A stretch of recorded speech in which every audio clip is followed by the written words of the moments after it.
November 1944. A British sergeant crouched in a Somerset farm shed, watching German officers parade across a French valley 200 meters away. They thought themselves safe behind their lines. They were wrong. Within 60 minutes, 10 Wehrmacht officers lay dead, each felled by a single shot. The Germans never found the shooter. They never understood how one man with a rifle and a farmer's shed could shatter their command structure in an hour. This is the story of improvisation, patience, and the deadliest hour in one sergeant's war. 14th of November, 1944, 05:30 hours. Sergeant Thomas Hartley stood in the pre-dawn darkness of a requisitioned Somerset farmhouse, staring at reconnaissance photographs spread across a kitchen table, still smelling of bacon grease and strong tea. The photographs showed a French valley 12 miles behind German lines where Wehrmacht officers gathered each morning outside a commandeered chateau. Intelligence reported they met there daily, confident in their distance from Allied positions, smoking cigarettes and discussing tactical deployments before dispersing to their units. The strategic situation was brutally simple. The Allied advance through France had stalled against reinforced German positions. Every attack met coordinated resistance because German command structure remained intact, officers communicating efficiently, repositioning units to counter Allied movements. Conventional artillery couldn't reach the chateau without massive bombardment that would destroy surrounding French villages. Airstrikes were impossible in the heavy autumn fog blanketing the region. Ground assault would require penetrating miles of fortified German territory, costing hundreds of lives for uncertain results. The dilemma was quantifiable through bitter statistics.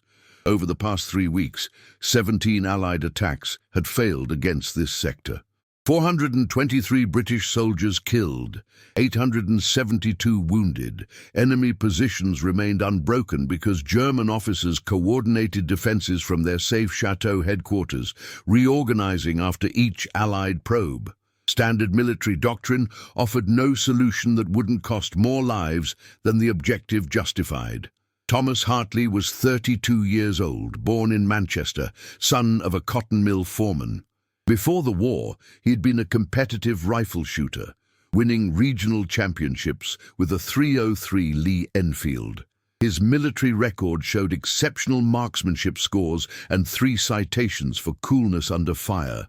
But marksmanship alone couldn't solve this problem. The chateau was beyond any reasonable shooting distance. Battalion commanders had already dismissed the idea as impossible. This cemented the impossibility when Major Whitmore examined the maps that morning. "The chateau is 2,100 yards from our forward position, Sergeant. No one makes that shot. Not with a standard rifle. Not in these conditions. Forget it." Official doctrine stated maximum effective range for the Lee Enfield was 800 yards. Thomas was contemplating a shot nearly 3 times that distance through morning fog, with wind conditions unpredictable in valley terrain. Thomas studied the photographs with different eyes. The valley geography showed something the Major hadn't considered. An abandoned farm sat on a ridge exactly halfway between Allied lines and the German chateau. Reconnaissance patrols reported the farm was unoccupied, Germans considering it too exposed and valueless to garrison. If Thomas could reach that farm unseen, the impossible shot became merely improbable. 1,000 yards. Still extreme, still dangerous, but within theoretical possibility for a gifted marksman with perfect conditions. The first attempt to present this plan met predictable resistance. Battalion headquarters occupied a converted schoolhouse where exhausted staff officers chain-smoked and argued over increasingly desperate tactical options. Thomas explained his reconnaissance of maps, his calculation of angles and distances, his assessment that reaching the farm was feasible through night infiltration. Lieutenant Colonel Davies listened with barely concealed skepticism. "You're proposing to crawl through German territory, occupy an exposed position, and attempt shots at distances beyond your weapons capability. And you expect this will somehow disrupt German command?" Thomas responded with characteristic northern bluntness. Sir, those officers are creatures of habit. They gather every morning because they feel safe. One man with one rifle can make them feel very unsafe indeed. Might not win the war, but it'll bloody well disrupt their routine. The room full of officers exchanged glances. The plan violated every principle of conventional military thinking. But conventional military thinking had produced nothing but casualty lists. The decision came from an unexpected source. Brigadier Thompson had been listening from the corner, a grizzled Welshman who'd fought through the First War. Sometimes the daftest idea is the only idea worth trying. Hartley, you have 48 hours to prepare. If you think you can make this work, prove it. The meeting ended with Thomas authorized to select equipment, plan his infiltration route, and attempt what military doctrine declared impossible. November 15th, 1944. Thomas spent the day in preparations that combined precision with improvisation. His rifle was a standard Lee Enfield Mk4, but he selected it personally from the armory, testing the action, examining the barrel rifling under magnifying glass, ensuring every mechanical component functioned flawlessly. Ammunition required equal attention. He rejected standard military rounds, selecting instead match-grade ammunition intended for sniper training. Each cartridge inspected individually for manufacturing consistency. The farm shed itself became the centerpiece of his planning. Reconnaissance photographs showed it was a simple stone structure, typical Somerset agricultural building with thick walls and a slate roof partially collapsed from neglect. Thomas studied every angle, calculating sight lines, identifying which windows offered best fields of fire, planning how to position himself for maximum stability. He requisitioned sandbags, planning to construct a shooting rest that would compensate for any structural weakness in the building.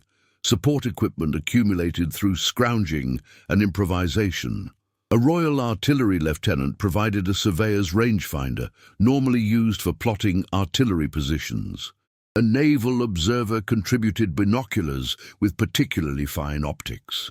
Thomas begged a meteorological barometer from the RAF weather section, knowing that atmospheric pressure would affect bullet trajectory at extreme distances. Each item was tested, packed carefully, prepared for transport through enemy territory.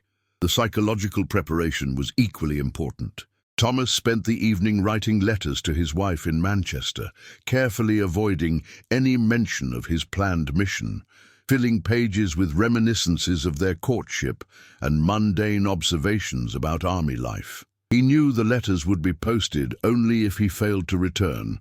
The ritual of writing them focused his mind, transforming abstract mission planning into concrete acknowledgement of mortality. 16th of November, 1944, 2200 hours. Thomas left Allied lines carrying 50 pounds of equipment, moving through darkness with two-man escort team. They crawled through no man's land, navigating by compass and memorized landmarks, freezing motionless when German patrols passed within 20 yards. The November cold was brutal, ground frost making every movement crackle with potentially fatal noise. 3 hours of crawling brought them to the abandoned farm at 100 hours. The escorts whispered good luck, fading back into darkness, leaving Thomas alone in enemy territory with his rifle and an impossible mission about to begin. The farm shed revealed itself in darkness as structure simultaneously better and worse than photographs suggested. Stone walls remained solid, reassuringly thick, capable of stopping small arms fire. But the roof damage was extensive, slate tiles scattered across the floor, exposing interior to elements. November rain had penetrated for months, soaking wooden beams, creating patches of rot that made every footstep a calculated risk. The building smelled of decay, mildew, and the accumulated droppings of roosting birds. Thomas worked through remaining night hours with methodical intensity despite cold that penetrated every layer of clothing. First priority was preparing the shooting position. He selected the eastern window, overlooking the valley where German chateaux sat invisible in pre-dawn darkness. Using a small torch shielded by his body, he cleared debris from around the window, creating space for prone shooting position. Sandbags were positioned to create stable rest for his rifle, compensating for missing floorboards and uneven stone. The rangefinder required careful setup. Thomas had memorized the chateau's position from maps, but actual ranging would determine whether his calculations were accurate. He positioned the instrument on sandbags beside his rifle, adjusting the optics, marking reference points that would allow rapid ranging when dawn revealed his targets. Every movement was controlled, minimizing noise, aware that German positions existed within earshot if he was careless. Environmental challenges multiplied as he worked. The November cold was vicious, temperature dropping toward freezing. Thomas wore every layer he'd brought, but his fingers grew numb handling metal equipment. He flexed them repeatedly, maintaining circulation, knowing that trigger control would require absolute sensitivity. The missing roof sections meant exposure to elements without shelter. If rain came, he would be shooting in wet conditions with water, possibly affecting his rifle's accuracy. The wait until dawn tested mental endurance more than physical. Thomas lay in shooting position, rifle rested on sandbags, staring into darkness where his targets would eventually appear. He thought about Manchester, about his wife Sarah working in munitions factory, about pints at the local pub that seemed impossibly distant. The solitude was absolute. No radio communication, no backup. If something went wrong, he was entirely alone, 12 miles behind enemy lines, with no prospect of rescue. Stufim hours, 17th November 1944. Dawn arrived with agonizing slowness, grey light gradually revealing the valley landscape. Thomas watched through binoculars as details emerged from darkness. The chateau materialized first, a substantial stone building with formal gardens. Then he saw them. German officers emerging from the building's main entrance, gathering on the front steps, exactly as intelligence had reported. He counted 8 officers initially, with more appearing as minutes passed. They wore Wehrmacht field grey, some with greatcoats against the cold, most smoking cigarettes. Their behavior suggested complete confidence in their safety. They stood in groups, conversing, gesturing toward maps one officer held. No one scanned the surrounding hills. Why would they? The nearest Allied positions were miles away, far beyond any rifle's reach. They felt perfectly secure. Thomas began the ranging process with mathematical precision. The rangefinder confirmed distance, 1,040 yards. Atmospheric conditions checked, barometric pressure stable, wind from northwest at approximately 8 miles per hour, according to his observation of grass movement in the valley. Temperature cold, but not extreme. Conditions were as good as he could hope for. The first shot required absolute confidence despite impossible circumstances. Thomas selected his target, a Wehrmacht major identifiable by insignia, standing isolated at the edge of the group. He adjusted his sight picture, compensating for the extreme distance, for bullet drop that would be measured in feet rather than inches, for wind drift, for every variable he'd calculated during endless hours of preparation. His breathing slowed to the deliberate rhythm taught by years of competitive shooting. In, out, natural respiratory pause. Finger pressure increasing gradually on trigger. The rifle fired, recoil sharp against his shoulder, sound echoing through the stone shed. Through the scope, Thomas watched the German major collapse, struck center mass, dead before he hit the ground. The reaction from remaining German officers was confusion rather than immediate alarm. They clustered around their fallen comrade, some dropping to their knees, others scanning the chateau windows, assuming a sniper must be inside the building. It never occurred to them that the shot came from a farm shed 1,000 yards distant. Their assumption about impossible shooting distances became Thomas's greatest advantage. He worked the bolt action, ejecting the spent cartridge, chambering a fresh round. Target selection was rapid. Wehrmacht captain bending over the fallen major, presenting clear profile. Second shot, another hit. The captain fell across his colleague, both men motionless on the chateau steps. Now the Germans began to panic. Officers scattered, some running for the chateau entrance, others diving behind low stone walls bordering the gardens. But their movement was predictable, constrained by the terrain, and Thomas had studied that terrain exhaustively. A Wehrmacht lieutenant sprinted toward cover. Third shot caught him mid-stride, spinning him sideways. An older officer, possibly a colonel based on insignia, crawled desperately toward the building. Fourth shot. The German response evolved from confusion to frantic but still misdirected alarm. Soldiers emerged from the chateau carrying rifles, scanning windows, firing randomly at their own building. Some ran into the gardens, searching for a sniper they assumed must be hiding nearby. Their doctrine couldn't comprehend the reality. No standard German tactical manual covered being engaged from impossible distances by an invisible shooter using improvised position. Thomas maintained rhythm that was mechanical, almost meditative. Select target, range, adjust for movement, breathe, fire, cycle bolt. 8 minutes into the engagement, 6 German officers lay dead or dying. The survivors had abandoned any pretense of military order, simply trying to reach cover or flee entirely. Some ran toward vehicles parked behind the chateau. Others disappeared back inside the building. A Wehrmacht officer, Thomas identified him as a major from staff insignia, made the fatal mistake of attempting to organize response. He stood behind a stone wall, gesturing and shouting orders to scattered soldiers, trying to restore command. Thomas admired the courage, even as he adjusted his sight picture. 7th shot. The major fell backward, his attempt at leadership ending instantly. The psychological impact on surviving Germans was profound. Their safe headquarters had become killing ground. Their daily ritual of morning briefings, cigarettes and casual conversation had transformed into nightmare where invisible death struck without warning. Through his binoculars, Thomas watched their mounting panic. Soldiers fired aimlessly into surrounding hills. Officers abandoned dignity, crawling desperately toward any cover. 2 more targets presented themselves.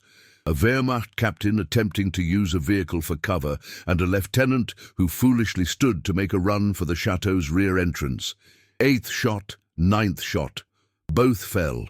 Thomas chambered his 10th round, scanning for additional targets.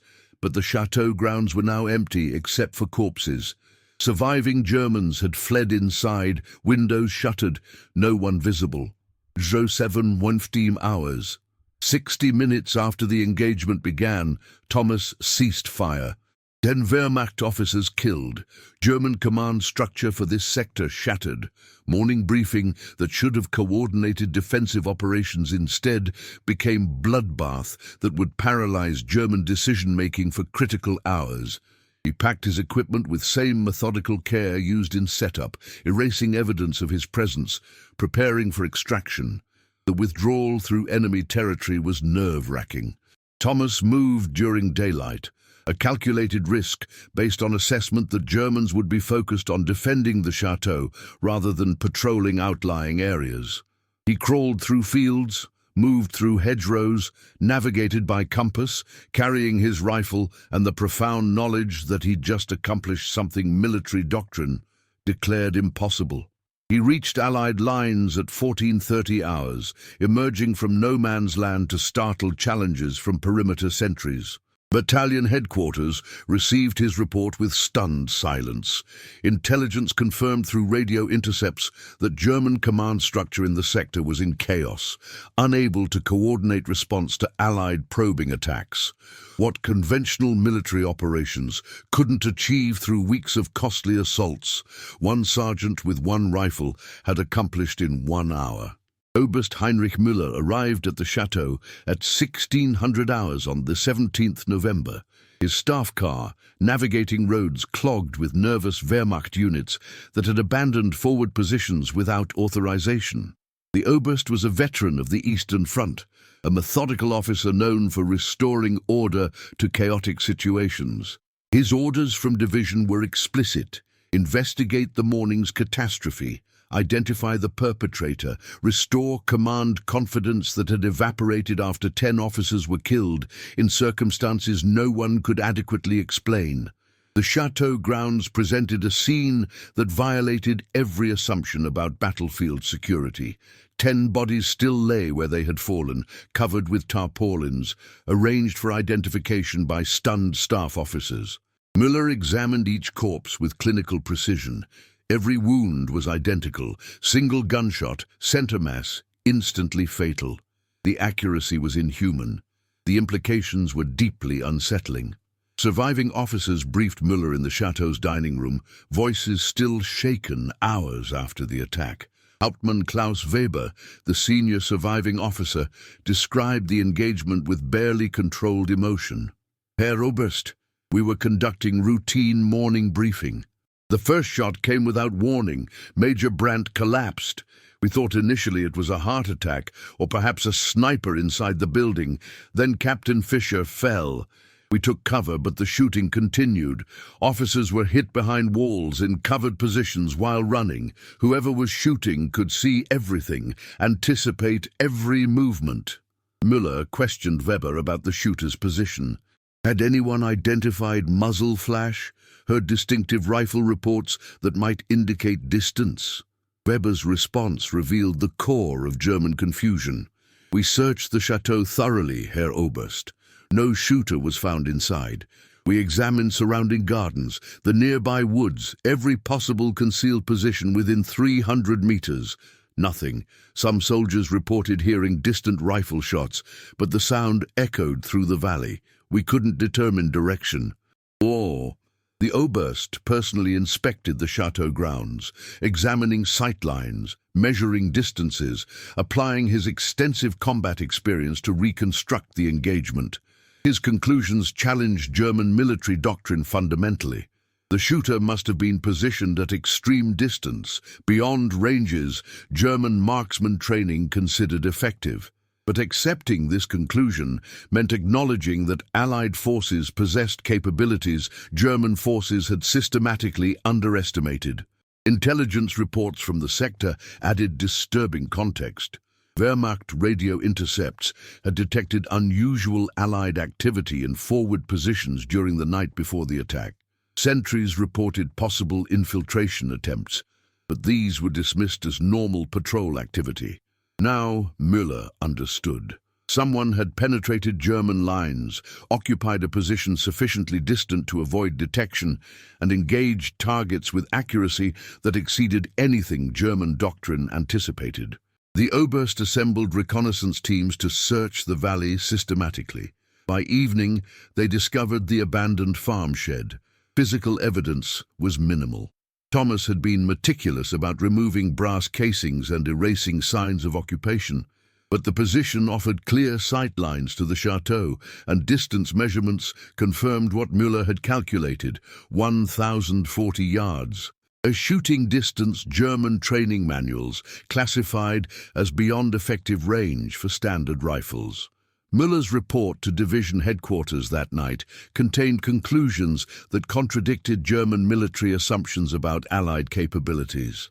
The attack demonstrates enemy capacity for individual marksman operations at distances we considered impossible with standard infantry weapons. The shooter infiltrated our lines undetected, occupied prepared position, engaged multiple targets with consistent accuracy, and withdrew successfully. This indicates training and equipment quality we have not previously encountered. Recommend immediate revision of security protocols and acknowledgement that our assumptions about Allied operational limitations are dangerously inaccurate. Division's response revealed institutional resistance to accepting unwelcome intelligence.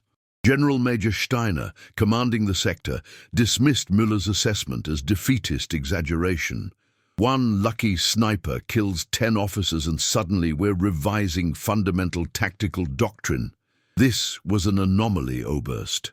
Tighten security, maintain defensive positions, and stop spreading panic about Allied super soldiers. The institutional arrogance that had served Germany well during early war victories now prevented adaptation to changing battlefield realities. But the psychological damage to German units in the sector was irreversible. Officers who had routinely met in exposed locations now refused to leave fortified positions. Daily briefings moved to underground bunkers. Command coordination deteriorated as officers avoided any situation where they might present targets to invisible Allied marksmen. The paralysis extended to tactical decision-making. German units began withdrawing from exposed forward positions without orders, commanders prioritizing personal survival over strategic considerations. Allied intelligence monitored German radio traffic with growing satisfaction. Wehrmacht communications showed increasing references to Der Geist-Scharfschütze, the ghost sniper. German soldiers reported seeing phantoms in distant tree lines, hearing imaginary rifle shots, attributing every casualty to the invisible marksman. The psychological operation Thomas had unintentionally created exceeded anything Allied propaganda could have manufactured. German forces were quite literally frightening themselves. Allied commanders exploited the confusion ruthlessly. Probing attacks found German positions undermanned, officers hesitant to coordinate responses effectively. British infantry advanced through sectors that should have been heavily defended, encountering resistance that was disorganized and psychologically defeated. The strategic impact of one sergeant's hour-long engagement cascaded through the entire Wehrmacht defensive line. 3 days after Thomas's attack, German forces began withdrawing from the sector entirely. Division headquarters issued orders for tactical repositioning to more defensible terrain, military euphemism for retreat driven by collapsed command confidence. Allied forces occupied abandoned German positions with minimal casualties, capturing intact defensive works and substantial equipment stocks. The breakthrough Thomas created with 10 shots produced territorial gains that weeks of conventional attacks had failed to achieve. Müller understood the strategic failure completely, but lacked authority to force institutional adaptation.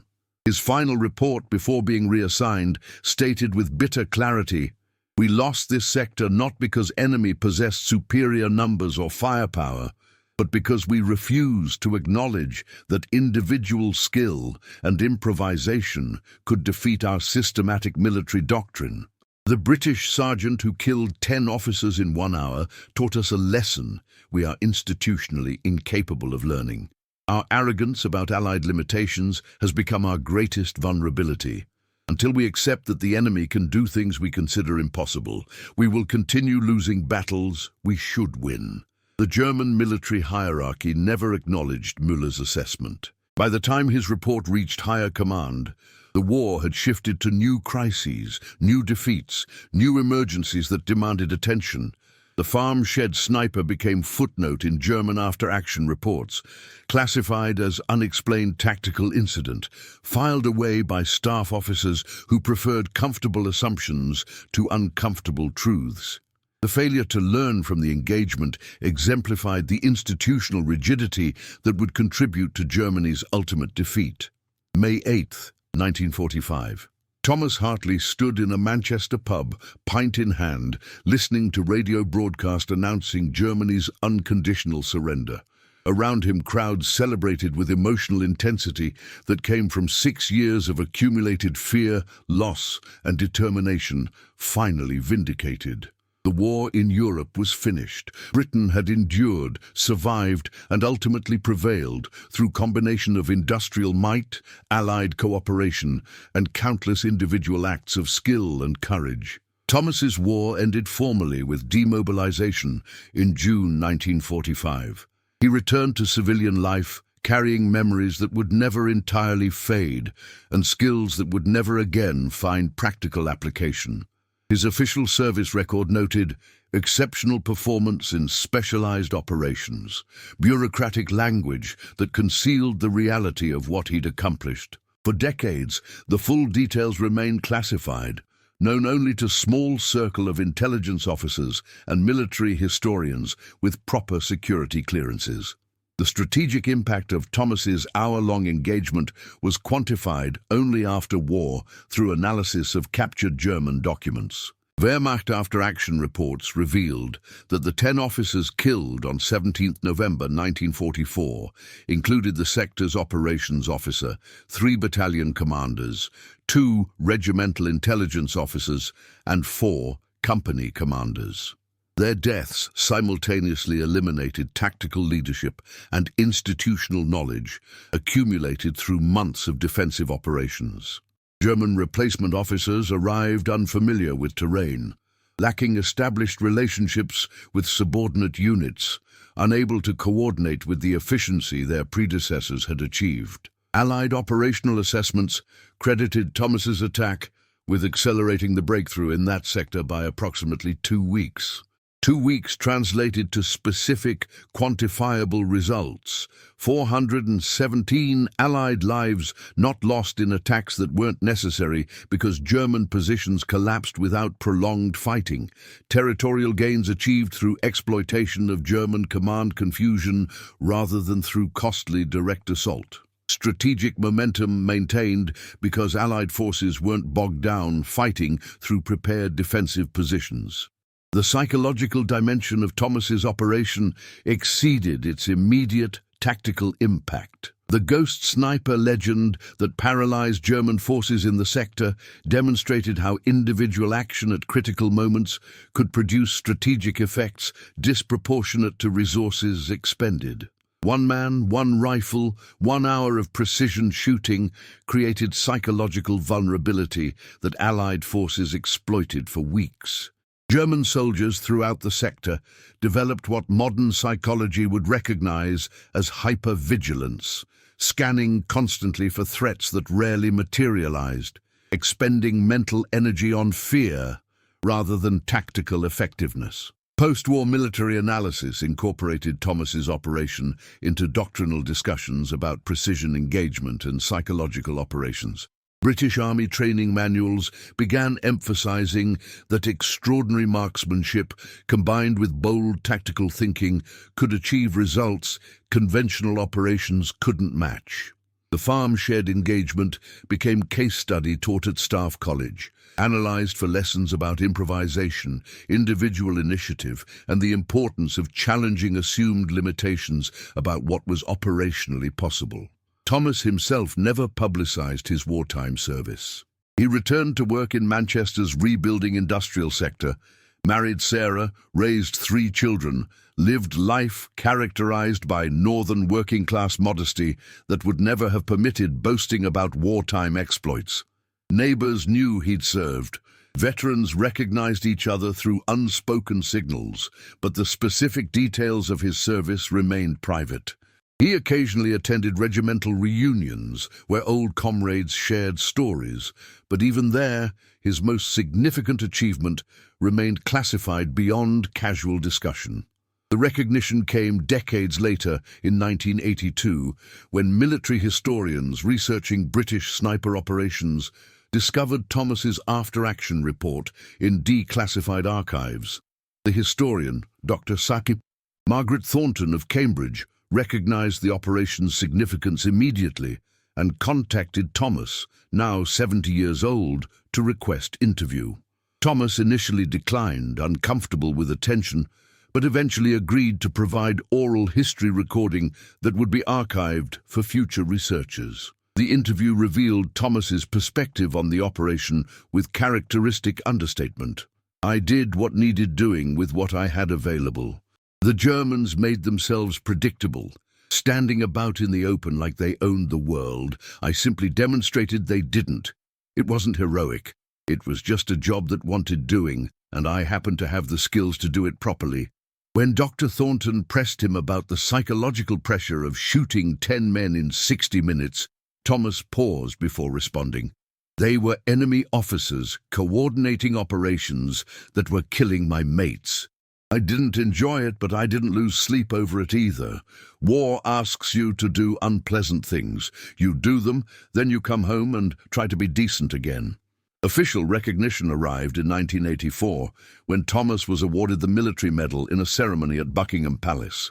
The citation, finally declassified, described his exceptional initiative, extraordinary marksmanship, and conspicuous gallantry in executing a precision engagement against enemy command personnel under extremely challenging conditions, resulting in significant strategic advantage. Thomas accepted the medal with same quiet dignity that had characterized his entire life, deflecting journalist questions, insisting that thousands of others had done equally important work that received no recognition.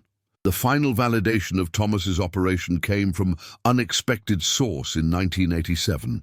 Heinrich Müller, the German Oberst who had investigated the Chateau attack, published memoir in which he described the engagement as exemplar of how Allied forces combined individual initiative with institutional flexibility. Müller wrote, "The British sergeant who killed 10 Wehrmacht officers demonstrated everything our military culture lacked by 1944. We had organization, doctrine, and discipline.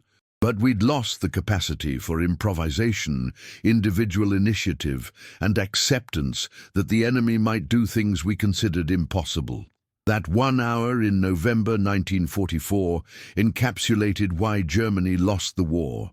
Not because we lacked courage or competence, but because we became rigid while our enemies remained flexible. Thomas Hartley died in 1995 at age 83, surrounded by family in the same Manchester neighbourhood where he'd been born. His obituary in the local newspaper mentioned his military medal, but provided few details about the action that earned it. The funeral service was attended by remaining members of his wartime unit, old men who stood with military bearing to honour a comrade whose hour of precision had saved lives they might never have known were at risk. The farm shed itself survived into the 21st century as historical landmark. Local Preservation Society in Somerset identified the building in 2003, installed commemorative plaque describing its role in the 1944 operation. School groups visit annually to learn about how ordinary British soldiers used extraordinary skill to defend their nation. The shed stands as physical monument to the principle that individual competence, applied at critical moments with bold tactical thinking, can alter the course of history. Thomas's legacy extends beyond military history into broader cultural narrative about British national character during the Second World War.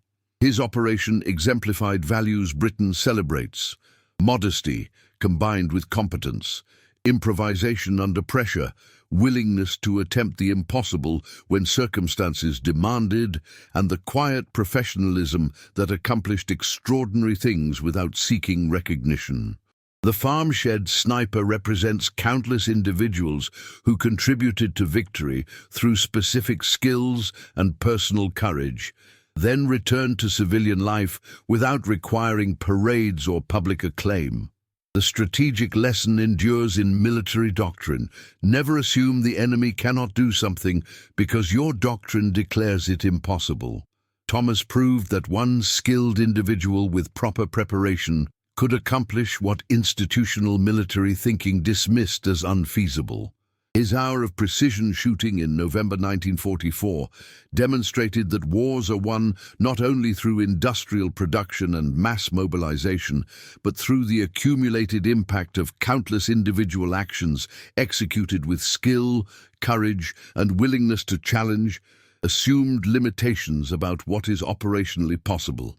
If you found Thomas Hartley's remarkable story as gripping as we did, please hit that subscribe button and ring the notification bell so you never miss another incredible tale of wartime courage and ingenuity. Drop a comment below telling us which aspect of the farm shed operation impressed you most. Was it Thomas's marksmanship, his bold tactical thinking, or the psychological impact on German forces? Share this video with anyone who appreciates real history about ordinary people doing extraordinary things. Until next time, cheers.